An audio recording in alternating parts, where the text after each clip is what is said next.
What franchise was milked? Is being milked too much? I love everything about her long-winded, overly detailed investigations into anything. My fave is when she reads bad books and gives a rundown. So true. I watched her Vampire Diaries video even though I never heard of the show before then. And her video on those Hallmark DIY ladies. I do not understand how she is so watchable. I don't care at all about anything she makes a video on, yet I watch them all for the entire crazy runtime. It's hypnosis or something. It's that bone-dry sense of humor, man. It's why I like British comics so much more. Her humor is as dry as the Sahara and that delivery is perfect. Oh, I found my racism post-it note. For some reason it was under the Bonnie problem note. Amazing. I watch a lot of anime nowadays, but watched Vampire Diaries for a girlfriend back in college, and looking back they have a lot in common. Vampire Diaries and other shows like it, shout out the less popular but my fave Teen Wolf, are like America's shonen anime. Like our Naruto or Dragon Ball or My Hero Academia for you youngins. Not necessarily the most amazing shows ever, but they have pretty badass fight scenes and lots of building up to said fights to make you very invested. I remember I loved Teen Wolf for the stunts. I also used to do a lot of parkour and noticed they clearly hired people to do parkour through some cities for some of their shots. Just looked awesome seeing stuff I like to do and could do on screen. Yep. They're doing a live action one now. Think at least the voice of Cosmo is the same, but not sure about anything else. The movies had Drake Bell as Timmy, but I don't suspect he'll be returning due to the most recent development. Alright, I'm going down a Wikipedia rabbit hole to figure this shit out. Okay, so the first movie is basically just an extra long Fairly Odd Parents episode with a hacky excuse to justify Drake Bell starring in it. At the end of the movie, Timmy Turner gets to keep his fairy godparents even as a 23-year-old because reasons. E2, second movie is just a straight traditional Christmas adventure. Timmy accidentally screws up Christmas, so it's up to him to take over for Santa and save Christmas. And that's it. E3, third movie seems like an absolute mess of a plot. I refuse to believe anyone, even the writers, understood it, but I was also distracted because I think someone is playing a joke in the synopsis, much to his chagrin as a phrase appears almost every other sentence. Anyway, it ends with Timmy becoming a fairy which resembles his younger self, in cartoon form, because he falls into some magic goo that seems like it's the MacGuffin of the movie. And I guess he's just a fairy now and the movie ends. The Wikipedia synopsis does not address any of the loose ends of Timmy becoming an actual fairy in any way, and it's a fair bet that the movie doesn't either. These movies seem to be entirely separate from the TV show. The new series is being billed as a sequel series, so while the info on it is light, it seems like it's going to pick up after the original series ends. The animated movies aren't bad. There's a few of them. Basically just longer themes episodes. One of my favorites is Channel Surfers, I think it's called, where Timmy goes through all the TV channels chasing Vicky with their magical remotes. Person above may have been talking just about the live-action movies, which were pretty freaking terrible and absolutely unnecessary. Truly nobody asked for all that lol. Okay, so I had no idea what this was, so I googled a bit, and it's just so funny. The first wiki page that Google shows me is that guy. Taylor Zakar Perez, December 25, 1991, is an upcoming star in the Hollywood industry. In the summer of 2020, skyrocketed to a stardom with his starring role as Marco in the Netflix movie The Kissing Booth 2. And I don't think I've ever seen a wiki page so blatantly written by his own agent Lamau. That franchise is older than some of the people in this thread. First series debuted in March 2002. I was finishing up grade 12. That and Survivor had most of my classmates hooked, but I could never get into reality shows. WWE Tough Enough, 2004, was the only one that interested me enough to watch sometimes. Terminator. I can respect the third one, and Salvation, while bad, had a good premise. But Genesis was doing a 1080 over the shark. And then they followed it up with Dark Fate. A franchise almost 40 years old, and Arnold is in damn near all of them. The only thing I can say about that is that at least they didn't go the de-aging route. And after all that time, they still haven't shown how the war ends. Yang at one point slipped on some ice and an icicle fell from the roof and impaled her in the stomach. Is he getting cancer and nearly dying? Meredith fucking drowning and coming back to life. The list goes on.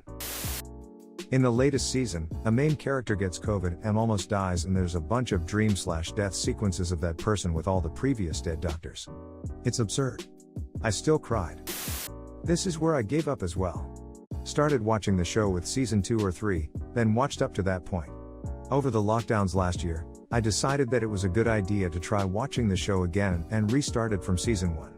Turns out I gave up in the same spot again. It was my show with my grandmother, too.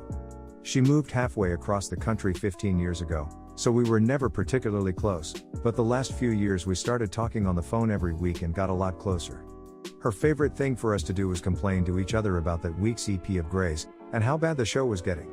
We'd always talk about how we were going to stop watching, but we never did, because she enjoyed talking about it too much, especially as her health got worse and she couldn't get out to do things anymore, and then lockdown. We lost her in March, and the very next episode to air got rid of her least favorite character, DeLuca. It was so hard to watch, knowing how thrilled she would have been and how she would have loved talking about it with me, but I'm going to keep watching until they cancel the show, no matter how bad it gets, just because it was our thing. Yeah, I watched until like season 7 maybe. There was the plane crash, ferry crash, bombing, and like a hospital shooter in a season or 2, and I couldn't do it. For what it's worth, the first handful of seasons are pretty damn good hospital popcorn drama. Living the dream. Yeah, I can't recall exactly what she said, but it was about how having that job means she knows she will be able to support her family, and that's what matters most.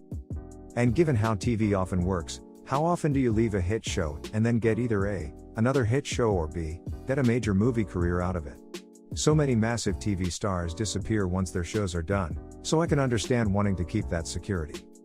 And I mean, hey, someone somewhere must be enjoying the show. It's still on.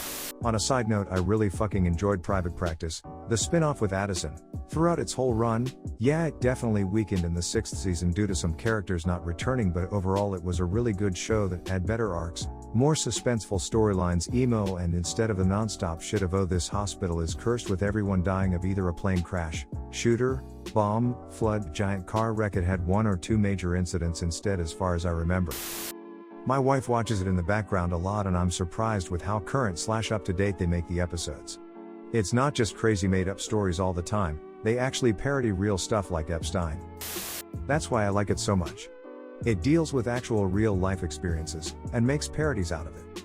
I could actually see most of the stuff on the show happening, which makes it so much better than the other cop shows. I actually think the core films get funnier each one. First movie, Global Threat, Steel Moon. Second film, City Threat, Destroy City. Third film, Destroy Hollywood, The Neighborhood. It's like the Gru meme. The Minions movies are stupid as shit with some good jokes. Kids are the audience, not us, for those. Having seen a few episodes, the worst part is the series is actually well written and works as a reboot, since it manages to capture the charm of the original premise while taking the cast in a new direction, unburdened by like a decade of lore bloat that overtook the whole franchise. But the problem is that art turns off anyone who's above like 8. Which is the network's goal since their announcement that they're going to be focusing increasingly on younger audiences and don't really care for older kids and teens anymore since those groups moved to streaming. The best thing about Ben 10 lore is that everything is technically canon, even the fanfiction. The best bit of lore that was in the show was, spoilers, Ben fucked up so bad he had to remake everything and got caught because he didn't recreate the goddamn smoothies successfully. The dumbest bit of lore was the forced breakup between him and his girlfriend. Same here. From what I generally see from the Ben 10 fandom is that Alien Force first 2 seasons were good. Then 3rd season sort undid Ben 10 character development, apparently to make him more immature again to appeal to younger audiences. Not sure what the stance is on Ben 10 Ultimate Alien though. Just to be clear, I have watched the show, just can't remember much, been a long time. Unfortunately, SpongeBob just makes too much money for Nickelodeon to find a new show and just leave it alone. While the revenue the show brings is going down, each year pretty much it still make a lot of money. The writing crew just isn't as, and most likely never will be, as the key good as the original writers who left after the first movie. The Simpsons movie, which is much better than it should be, would have been a great way to end the franchise. Not like they won't make more money than God just on syndication. Now voice actors are passing away and beloved characters like Apu are too controversial for modern TV. I don't know anyone who has watched new episodes in last 10 plus years. Have you ever tried Clone Hero? The existence of that game kinda nullifies any sort of comeback for GH or Rock Band anyway. Although some new peripherals would be much appreciated. It's absolutely free and the library of songs is endless if anyone reading this interested. I read an article recently arguing for remaking Atlantis as live action, and I wholeheartedly agree that it would work. Jungle Book wasn't bad.